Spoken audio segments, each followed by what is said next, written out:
Membahas sebuah peristiwa penting yang mengguncang industri tekstil di Indonesia dan berdampak luas bagi ribuan karyawan serta pelaku UMKM di sekitarnya, yaitu kepailitan tentang PT Sri Rejeki Isman Tbk atau yang lebih dikenal dengan Sritek. Mari kita simak bersama penyebab, dampak, dan pelajaran berharga pada kasus ini.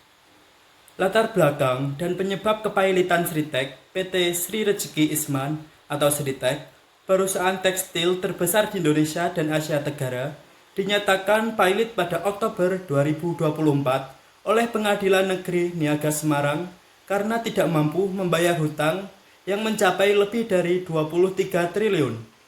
Penyebab utama adalah tekanan ekonomi global, penurunan permintaan, fluktuasi nilai tukar, dan ketidakstabilan harga bahan baku.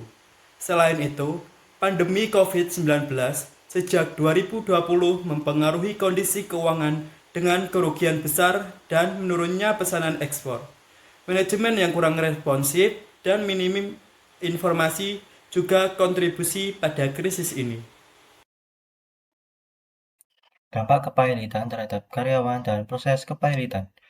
Kepailitan Sritek menyebabkan lebih dari 10.000 karyawan mengalami PHK massal pada awal tahun 2025.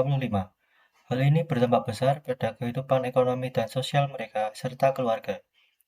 Hak-hak pekerja seperti upah, pesangon, dan jaminan hari tua tetap harus dipenuhi.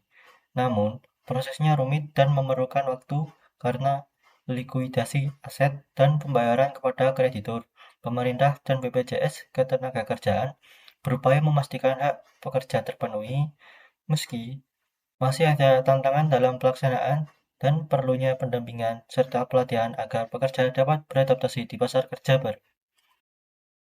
Dampak kepailitan terhadap UMKM dan pembelajaran untuk industri tekstil. Kepailitan Sritek juga berdampak pada ribuan UMKM yang selama ini menjadi mitra pemasok atau pelanggan perusahaan.